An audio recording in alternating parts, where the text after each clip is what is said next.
C'est l'heure des informations sur la télévision nationale. Bonjour à tous et bienvenue. Dans les titres de l'actualité, les membres du caucus des femmes parlementaires du Bénin sont officiellement installés. Elles sont entrées dans leurs fonctions à l'occasion d'un séminaire présidé par Louis Blavonou, président de l'Assemblée nationale.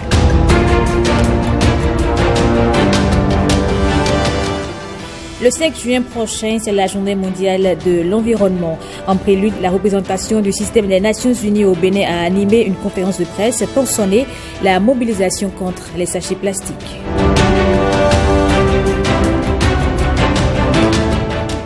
Et puis le centre de promotion sociale de Dassa Zoumé dispose d'un espace sécurisé pour adolescentes. L'ouvrage réalisé par Plan International Bénin vise à offrir aux jeunes filles un cadre d'épanouissement.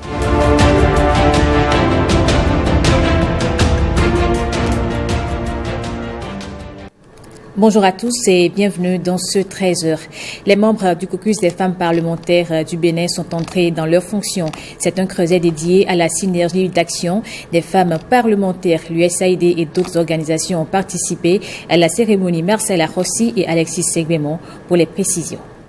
Vous portez l'espoir de toutes les femmes béninoises et votre succès permettra d'accroître le nombre de femmes élues au Parlement et dans les conseils communaux en 2026. C'est une conclusion parfaite d'un processus conduit avec soin par l'Institut parlementaire du Bénin, celui qui vise la mise en place d'un cadre cohérent pour l'intervention des femmes élues à l'Assemblée nationale. À l'issue de cette cérémonie, notre Assemblée nationale sera officiellement dotée, pour la toute première fois de son histoire, d'un creuset entièrement dédié à la synergie d'action des femmes élues en son sein.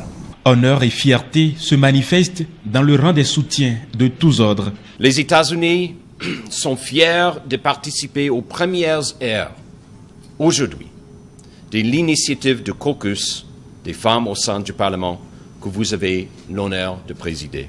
Je suis convaincu qu'à travers le nombre de femmes parlementaires que vous constituez, vous pouvez jouer un rôle décisif. Ce caucus des femmes parlementaires, le premier du genre au Bénin, a donc pour objectif de créer des échanges et discussions sur la problématique de la femme d'aujourd'hui afin d'atteindre son plein potentiel. Mais attention à ne pas transformer le caucus des femmes parlementaires du Bénin en un instrument féministe, mis en garde d'un célèbre revendicateur d'une justice contre la domination masculine. C'est dans l'élan de reconnaissance des droits des femmes dans notre pays que s'inscrit la création du caucus des femmes parlementaires du Bénin, appelé à veiller efficacement à la prise en compte de la condition féminine dans les instances de décision,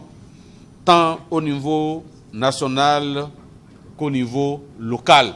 Djamilatou Sabi Mohamed et son bureau de 11 membres ne manqueront pas de moyens pour leurs ambitions. Promesse renouvelée de la haute autorité parlementaire.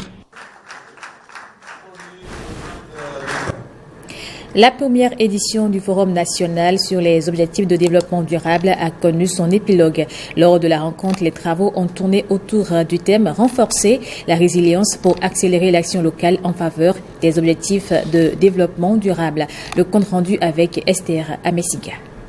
3 jours de réflexion et de partage d'expériences pour ces acteurs de développement venus du Bénin et d'autres pays du monde. Ils ont discuté pendant cette période des enjeux et défis du développement au niveau local.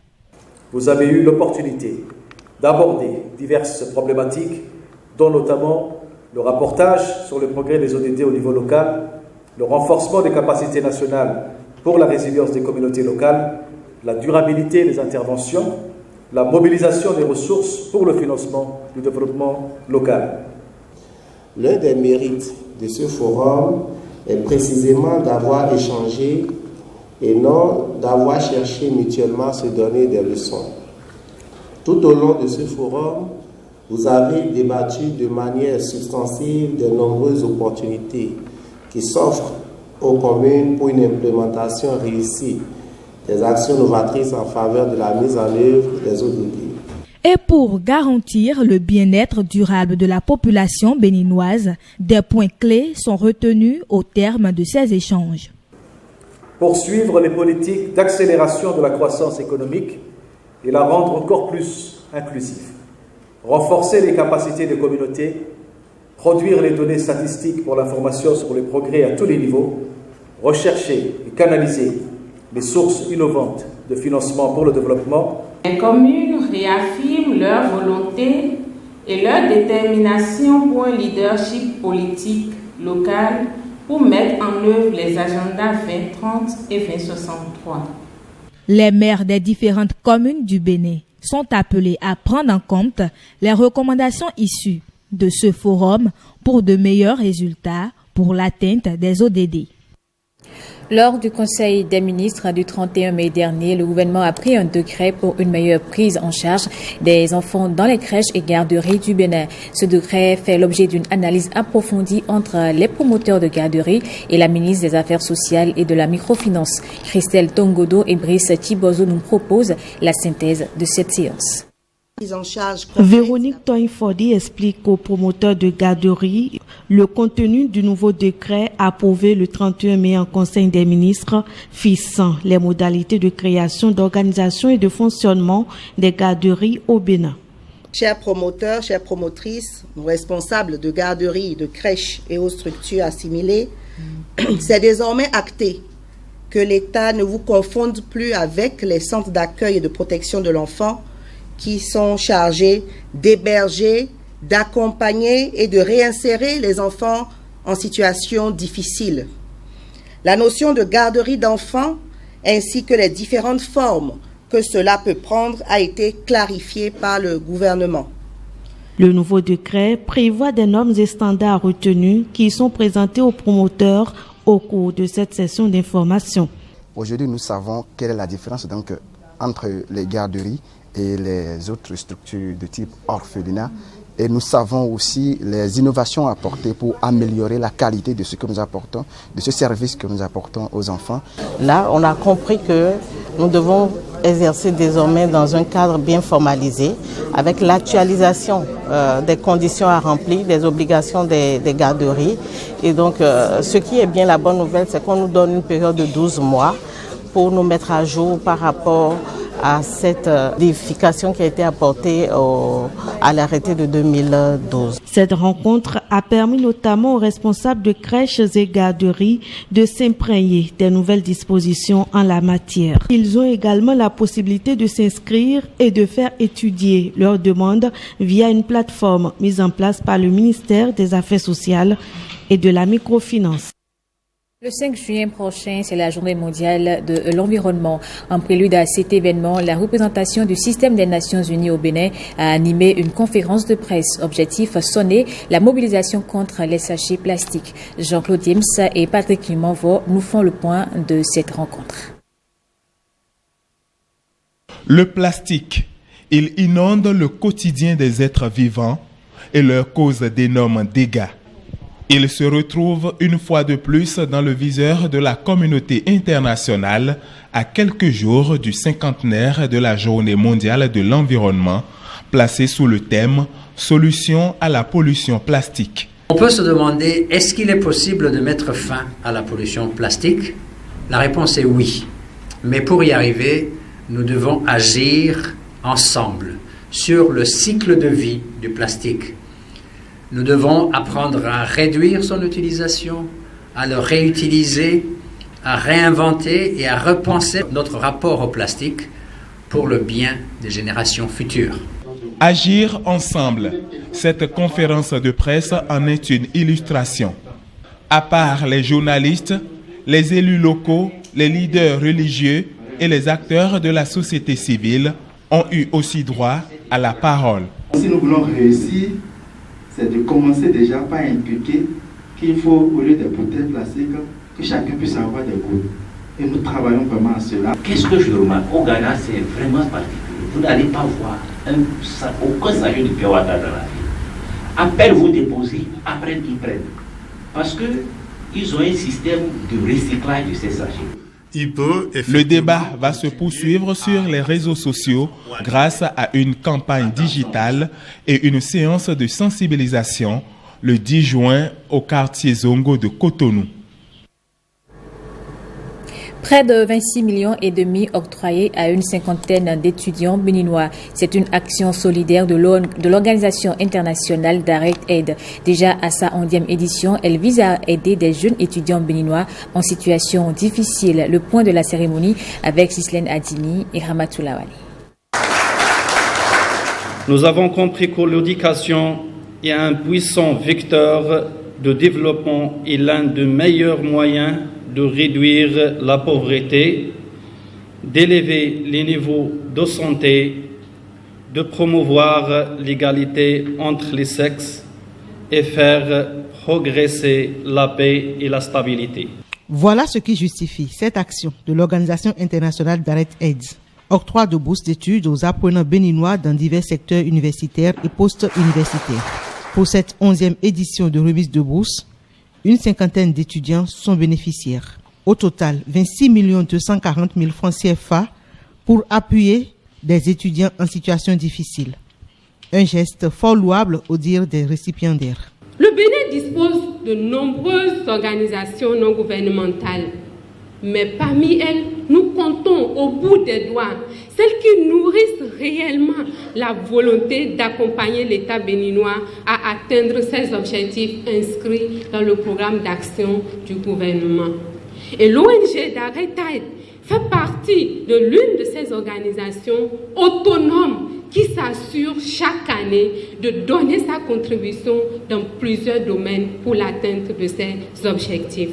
Autant de reconnaissance pour convaincre davantage la vice-présidente de la République, invitée d'honneur à cette cérémonie de l'utilité effective de ces bourses. Très peu de nations au monde arrivent à satisfaire les besoins en tout genre de leur population. Nos États au sud du Sahara éprouvent plus de difficultés que d'autres États à satisfaire tous leurs besoins. Et vous en connaissez les causes. Il y a un certain nombre de causes qui sont liées à quoi? À nos propres organisations. Il y a des causes liées à notre culture. Il y a un certain nombre de causes qui échappent pratiquement à l'entendement de tous. Mais dans ces conditions, nous sommes obligés de composer avec les uns et les autres, les ONG qui nous viennent en aide et dont vous faites partie. En vous écoutant, je sais que vous intervenez dans différents domaines, la santé, l'éducation, la formation et que sais-je encore. Je voudrais vous dire que je ne suis pas ici au nom de l'État, mais en tant que vice-présidente, je vous dis merci pour vos multiples contributions au bien-être de nos populations, à la formation de nos jeunes et à l'éducation sous toutes ses formes dans notre pays. Outre les bourses d'études, Direct Aid s'inscrit dans une démarche globale d'appui aux populations vulnérables à travers plusieurs projets. D'une remise à une autre, cette fois à Abomey. Après 4 mois de formation dans la construction en bâtiment, des artisans ont reçu leur certificat. La formation s'est tenue dans la perspective de la rénovation des palais royaux d'Abomey. La cérémonie de remise est couplée avec l'inauguration de bâtiments témoins construits à Abomey. Les précisions avec Renaud Akapo et Giscard Rakovi. Ces 2 belles réalisations sont le fruit de la collaboration entre les maîtres artisans du Centre de formation professionnelle d'Abomey et les Compagnons du Devoir et du Tour de France, une association française d'ouvriers qui réunit des hommes et des femmes de métier mobilisés autour d'un même idéal. La formation sur le chantier école a permis de renforcer les capacités de 100 maîtres artisans et de 16 formateurs à travers ces édifices que vous voyez en face. Le Adjalala et le Djekho sont 2 bâtiments témoins du chantier école. Ils ont émergé de terre après 4 mois de travaux lancés en prélude au projet de création du musée des rois et des Amazones du Dahomey. Au-delà du métier et de ses compétences propres au patrimoine béninois, c'est une expérience humaine basée sur l'échange qui a entraîné une dynamique porteuse de valeur et de sens pour un résultat très positif. Le projet de construction du musée des Amazones et des rois du Dahomey comporte tout un volet consacré aux infrastructures sous la forme de restauration et de réhabilitation. Ce chantier école est venu à point nommé pour éprouver les compétences dans les métiers de l'artisanat et du bâti. Cette cérémonie d'inauguration, couplée avec la remise de parchemins aux maîtres artisans, vise à célébrer ce projet pédagogique qui a été l'occasion d'un partage d'expériences. Nous veillerons à ce que ce qui a été acquis ici en théorie et en pratique soit utilisé dans la réhabilitation des palais royaux d'Abomey, réhabilitation qui va commencer bientôt. Ce projet pédagogique a permis l'acquisition d'un savoir-faire qui faisait défaut en termes de technique dans la perspective de la rénovation des palais royaux d'Abomey. Cette approche de formation collective pour nous est vraiment remarquable et contribue non seulement à préserver les savoirs en matière de construction et de restauration du bâti, mais également à redynamiser les savoir-faire artisanaux disparus ou en disparition. Je voudrais vraiment aujourd'hui saluer ce partenariat qui se met au service de la restauration du site d'Abomey, dont le caractère unique et la valeur universelle pour l'humanité a été reconnu par l'UNESCO. Pour l'édile de la cité historique, tous les voyants sont désormais ouverts pour réaliser dans les règles de l'art l'ambitieux projet de construction du musée des Amazones et des Rois. Le MURAD, l'un des projets phares du programme d'action du gouvernement du président Patrice Talon, est pour Abomey le projet de tous les espoirs. Tel un père désire ardemment de voir naître son premier fils, tel est le désir de tous les Rebadjavi de voir ce projet prendre corps et se développer sous nos yeux. Démarrée le 12 janvier 2023, cette séquence de formation ouvre la voie à des perspectives heureuses pour le vaste chantier de rénovation de la cité historique d'Abomey. Un espace sécurisé pour adolescentes dans le centre de promotion sociale de Dassazouma. C'est un ouvrage réalisé par Plan International Bénin. Il vise à offrir aux jeunes filles un cadre où elles pourront mieux s'épanouir et surtout développer des initiatives communautaires. On retrouve Renaud Akapo et Giscard Rakovi. C'est en réponse aux souhaits formulés par les jeunes filles de Dassazouma que ce joyau a été érigé par Plan International Bénin sur la terre des 41 collines. L'inauguration de cette bâtisse est une réponse aux besoins exprimés par les filles depuis plusieurs années. Aujourd'hui, ce besoin se matérialise à travers la mise en service de l'espace sécurisé de la commune de Dassazouma. Désormais, elles pourront, comme elles l'ont tant souhaité, avoir un accès où elles auront l'opportunité d'échanger en toute sécurité sur des sujets qui les concernent. Composé d'une galerie d'attente, d'une salle d'écoute et d'une salle informatique servant également de bibliothèque et de salle de lecture, l'espace sécurisé pour les adolescentes et jeunes de la commune de Dassazouma est un lieu de rencontre, un espace où les filles pourront développer des initiatives pour contribuer au développement de leur communauté. Vous comprenez combien est ma satisfaction de voir s'ériger ces belles bâtisses, fruit de l'engagement du Plan International Bénin, à donner l'opportunité aux filles d'apprendre, de décider, de diriger et de s'épanouir. Chères jeunes filles, il vous revient donc de profiter de cet espace sécurisé mis à votre disposition et de le gérer de façon responsable avec l'accompagnement de la commune afin qu'il puisse vous servir pendant longtemps. Cette bâtisse, qui est l'un des espaces de réunion érigés par le projet Plan pour les filles, a été réalisée grâce à l'appui financier de Affaires mondiales Canada. Ce projet est un bon exemple du partenariat important entre le Canada et le Bénin afin de travailler conjointement au bien-être des communautés du Bénin. 10 mois de travaux pour voir sortir de terre ce joyau pour le plus grand bonheur des jeunes filles adolescentes. Outre la commune de Dassa, celles de Savalou, Banté et Glazoué sont aussi concernées par le projet Plan pour les filles. Souaïbou Varissou, c'est désormais l'homme à la tête de l'Agence nationale de promotion des patrimoines et du développement du tourisme. Quel est le profil de celui qui est chargé de donner un nouvel élan à la culture et au tourisme béninois? Élément de réponse avec Ghislain Pouguet. Souaïbou Varissou. Il est titulaire d'un diplôme d'études professionnelles approfondies, option gestion du patrimoine culturel. Il est également titulaire d'une maîtrise en histoire et archéologie. Le conservateur en patrimoine Swahibou Varissou est béninois, né en 1966, marié et père de 3 enfants. Il possède de solides connaissances en développement de dossiers techniques sur le patrimoine, en levée de fonds ciblant les acteurs gouvernementaux et non étatiques, en conception, suivi et évaluation de projets de développement et en gestion d'institutions culturelles et du patrimoine. Précédemment directeur général du Fonds pour le patrimoine mondial africain, il occupe à présent le poste de directeur général de l'Agence nationale de promotion des patrimoines et du développement du tourisme, ANPT. L'ANPT a pour mission de faire du Bénin une des destinations phares en Afrique de l'Ouest. Pour cela, son rôle est de mettre en valeur le patrimoine naturel, historique et culturel.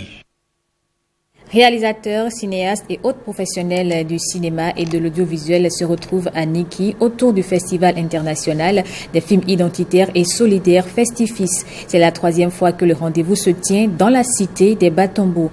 Michael Nouati et Bertin Adimi étaient au lancement officiel.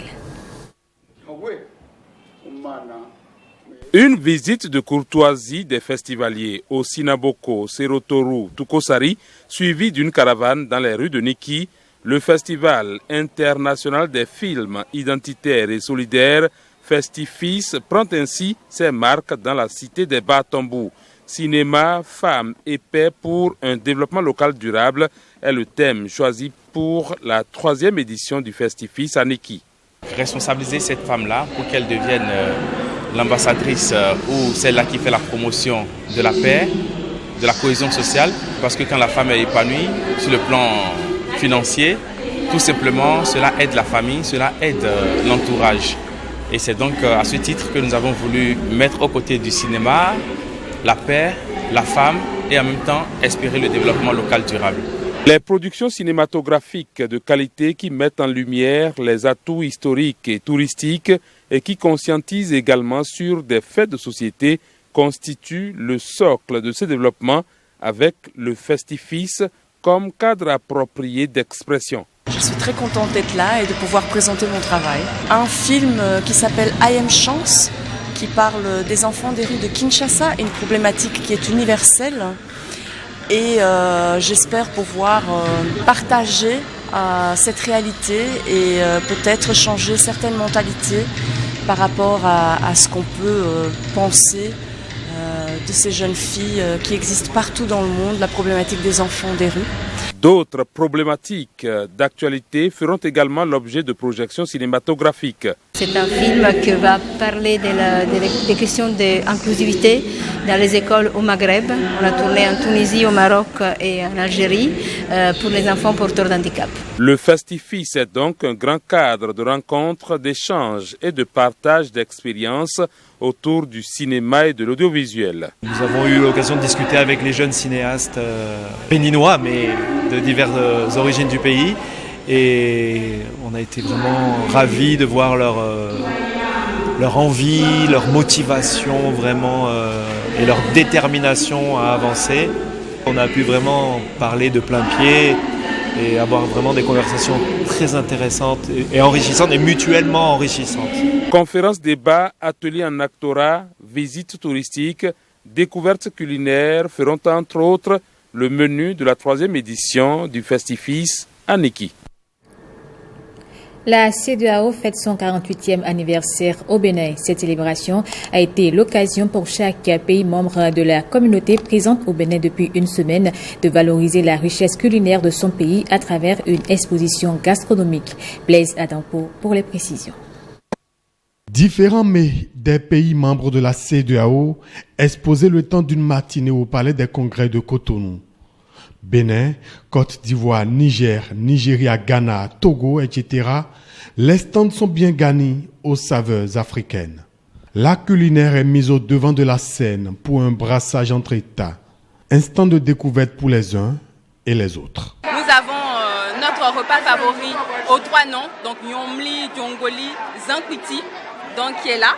On a fait du manignan avec akassa et aussi amiwa accompagné de bons poulets. Je suis très contente d'être ici. Toutes les nourritures des pays africains, les pays francophones et les pays anglophones, c'était très bon. J'ai goûté presque tous les toutes les nourritures et c'était très bon. J'ai mangé le nourriture de Nigeria. Donc il y a toutes les nourritures ici. Mais j'ai opportunité pour tester pour les Nigériens. Tout se déroule très bien. Je pense que la fête est très belle. La culture africaine est une nouvelle fois valorisée à l'occasion d'un double événement. La commémoration du 48e anniversaire de la CEDEAO et le 30e anniversaire de son traité révisé au Bénin. Il est important de comprendre que cet anniversaire est venu à son temps parce que la libération économique et politique de notre continent est irréversible.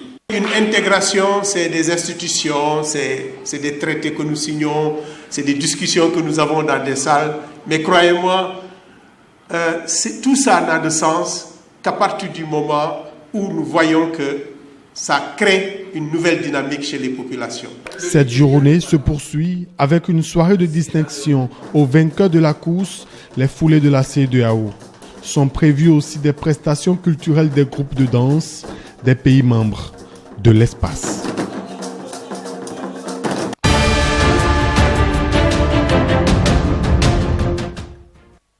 Hors du Bénin au Nigeria, la flambée du prix du carburant touche les commerçants nigériens. Au Sénégal, les violences continuent suite à la condamnation du chef d'opposition Ousmane Sonko.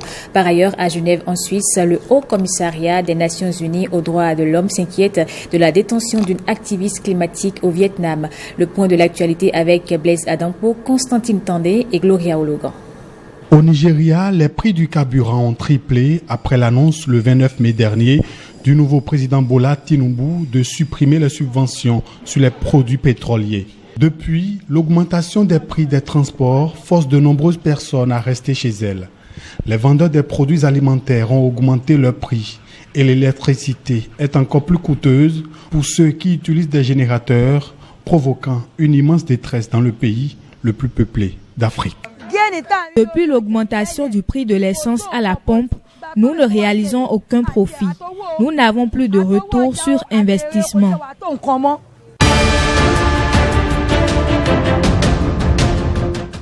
Au Sénégal, 9 personnes ont été tuées jeudi dans les violences qui ont éclaté après la condamnation à 2 ans de prison ferme de l'opposant Ousmane Sonko, candidat à la présidentielle de 2024. Nous avons constaté avec regret des violences ayant entraîné des destructions sur des biens publics et privés avec malheureusement 9 décès à Dakar et à Ziguinchor, a annoncé le ministre de l'Intérieur Antoine Diome dans un court message diffusé sur la télévision nationale dans la nuit. Il a aussi confirmé que les autorités avaient restreint l'accès aux réseaux sociaux, ce qui a été constaté par exemple sur Facebook, WhatsApp ou Twitter.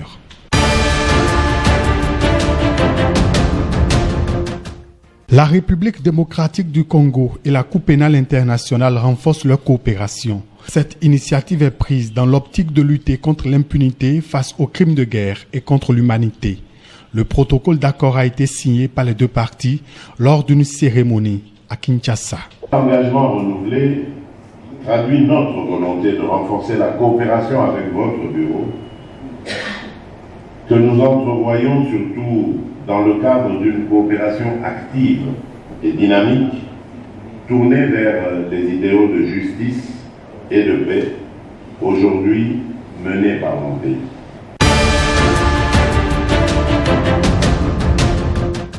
Fulgence Kayishema, l'un des derniers fugitifs recherchés dans leur rôle dans le génocide des Tutsis au Rwanda en 1994, comparaît pour la 2e fois devant un tribunal du Cap en Afrique du Sud.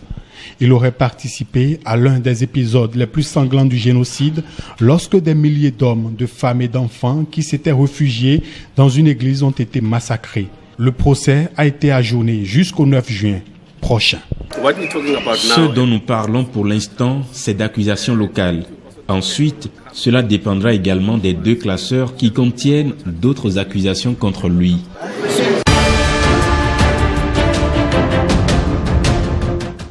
Le Premier ministre du Congo-Brazzaville est en visite de travail en France.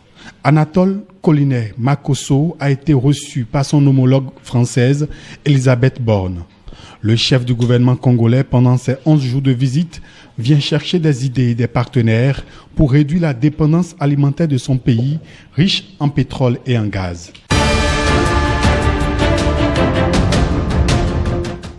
Les autorités vietnamiennes ont placé en détention provisoire une militante écologiste de premier plan accusée d'évasion fiscale. L'effet dissuasif de ce type de procès intenté en vertu de la législation fiscale est palpable au sein de la société civile vietnamienne et risque d'étouffer le débat sur des questions importantes pour la société dans son ensemble, déclare Martha Hurtado, porte-parole du Haut-Commissaire des Nations Unies aux droits de l'homme.